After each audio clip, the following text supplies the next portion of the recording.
A few years ago, I spent New Year's Eve downtown with some friends.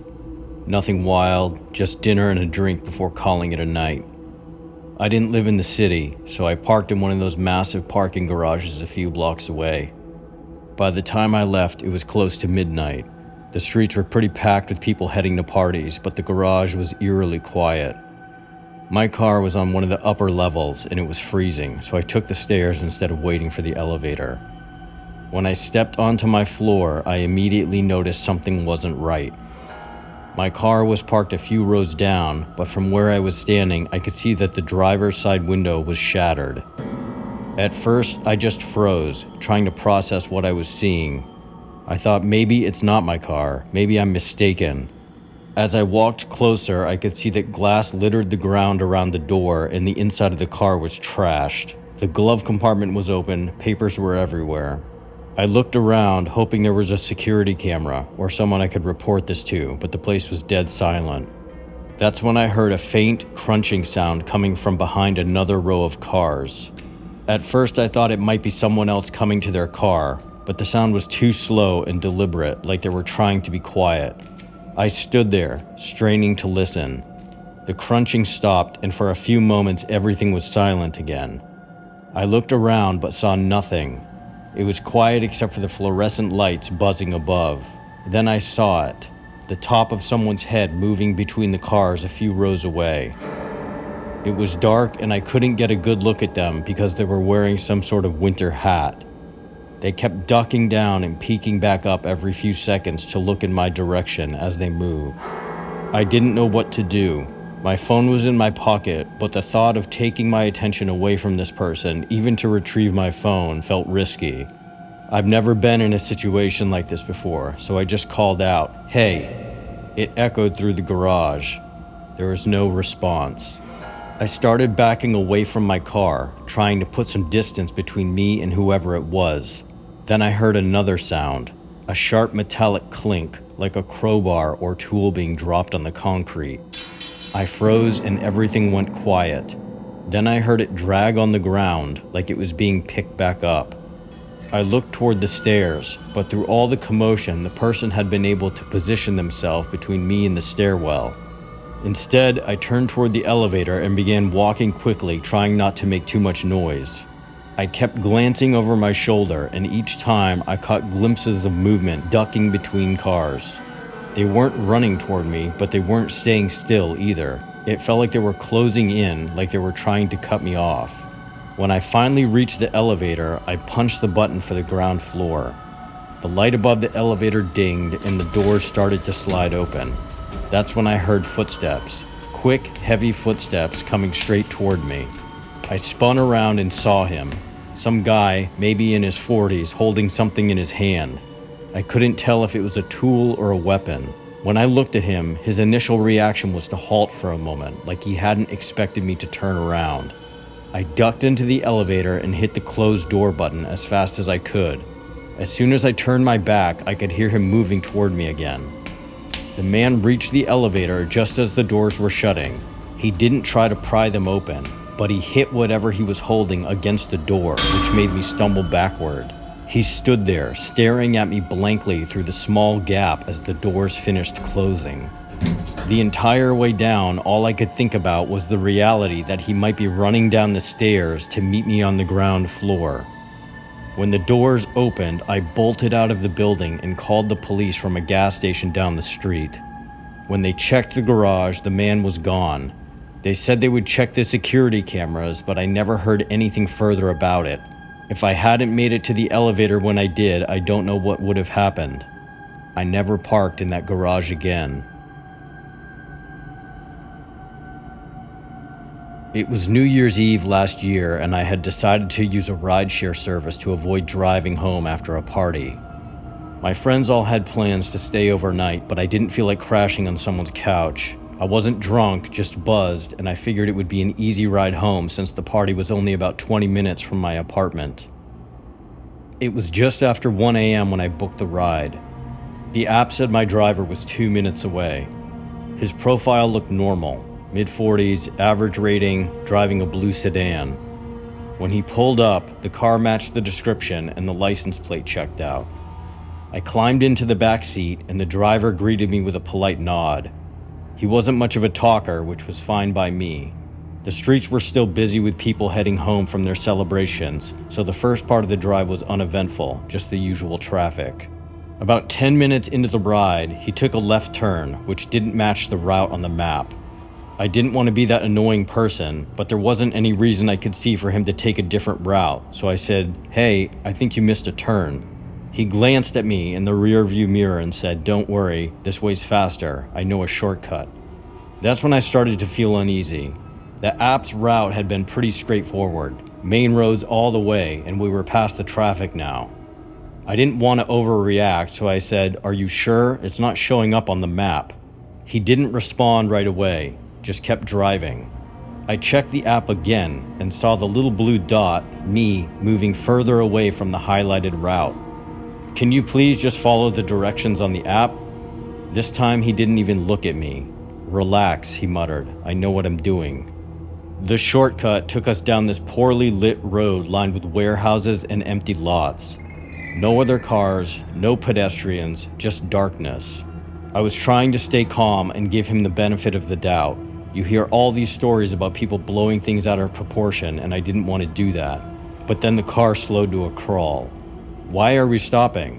I felt like I had to ask. We were literally in the middle of nowhere and off the route. "There's something in the road," he said, pointing ahead. I leaned forward to look.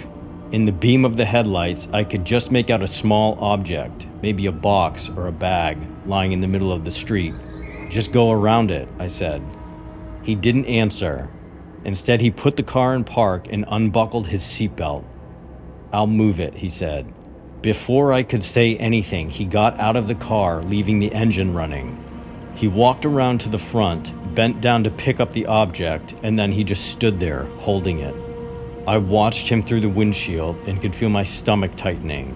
He wasn't moving, just standing there with his back to me. That's when out of the corner of my eye, I noticed movement in the shadows behind the car. Two figures stepping out from behind one of the warehouses. They were walking toward us. My heart started pounding. I reached for the door handle, but also knew that if I opened it, I would be completely stranded out here. Instead, I locked the door, slid into the middle seat, and dialed 911 on my phone.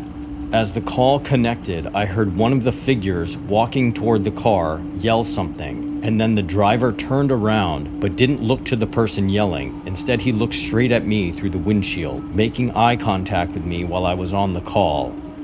He then dropped whatever he was holding and walked back to the car. He acted like nothing was wrong. He opened the driver's side door, got back in, and put the car in gear without saying a word. "What's going on?" I remember asking him, partly so that the dispatcher could hear the conversation. He didn't answer. He just hesitated for a second, then hit the gas. The car lurched forward, and I turned to look out the back window. The two figures stood in the middle of the road, watching us as we sped away. For the rest of the ride, the driver didn't say a word. He stayed on the main roads, following the app's directions like nothing had happened. I kept 911 on the line, but didn't speak because I wasn't sure if he knew I was still on the phone with them, and I wanted them to have a record of everything that happened. When we finally pulled up to my building, I jumped out of the car and ran inside. I filed a report with the rideshare company and the police, but nothing ever came of it. Or if there did, I never heard about it. The whole thing still makes me so uncomfortable. I think the driver was obviously working with the two people who came out from behind the warehouse, but what they were planning, I don't know. I think one of them must have seen me making the phone call and called off whatever they were about to do. What I do know is that I haven't taken a rideshare alone since that night.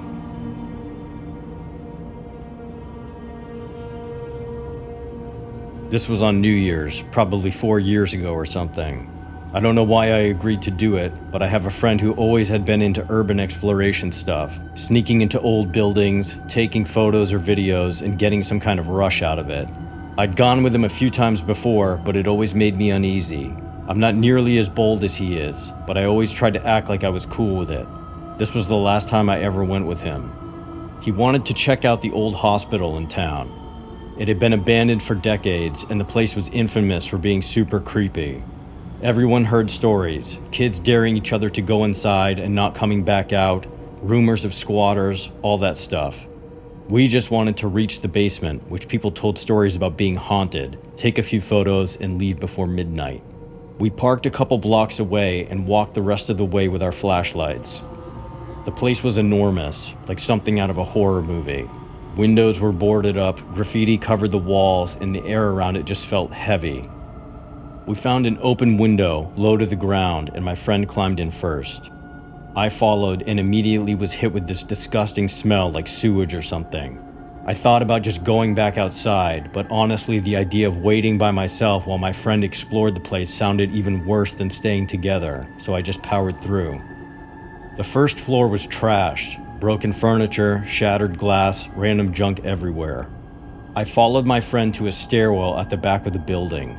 The steps creaked under our weight and every sound we made echoed through the place. I hated that feeling because it was like you were under a microscope and there was nowhere to hide. When we got to the basement, it was pitch black. The air was colder and I remember this weird sour smell like if you've ever walked by a restaurant's dumpster in the summer. It was disgusting. The hallway stretched out in both directions, lined with old storage rooms. Most of the doors were missing, just empty frames leading to darkness. We picked one direction and started walking. The deeper we went, the more it felt wrong. I don't know how to explain it, just this sense that we weren't supposed to be there. In my flashlight beam, every now and again I would catch my friend looking over his shoulder like he'd heard something, which honestly freaked me out more than anything else about the place. We stopped at a larger room, probably an old storage area. My friend stepped inside, shining his light around when I noticed it. A bunch of stuff and bags organized in a pile in the corner, with some empty cans and bottles next to it. I put my hand on my friend's shoulder and whispered, "Someone's living down here," and pointed to the pile. Before he could answer, from somewhere back in the hallway, we heard something echo, like movement or footsteps. We turned off our flashlights and stood completely still. My pulse started beating so hard, I literally thought it was possible I might have a heart attack. The footsteps got louder and closer. My friend grabbed my arm and pulled me to follow him. We slipped out of the room and moved down the hallway as quietly as we could. We ducked into another room and crouched behind a stack of something. I held my breath, listening. The footsteps were just outside now, moving past the room we were in. I was trying to calm myself down, then I saw the shadow. It moved past the doorway, cast by a faint beam of light, like the person was holding a flashlight. They stopped in the doorway, and I swear I could hear them breathing. The shadow was weirdly close to the ground though, like they were crouching, which was super weird. The flashlight scanned the room, lingering on whatever we were hiding behind for a moment before passing over us. Then they began to move again. The footsteps faded down the hall, and I thought we were in the clear. But then we heard a loud crash, like something heavy had been thrown against a wall. We ran. We didn't care about the noise anymore. We sprinted out the doorway and down the hallway back toward the stairwell. When we got to the stairs, I glanced back and saw the flashlight beam bouncing toward us. Whoever it was chasing us. We hit the first floor and didn't stop running until we were outside. I was completely out of breath at this point. We kept looking back, expecting the person to follow us out, but they didn't. We didn't talk much on the drive home. My friend tried to laugh it off, saying it was just some squatter trying to scare us, but I didn't find it funny. We're still friends, but that was the last time I ever went on an urbex with him.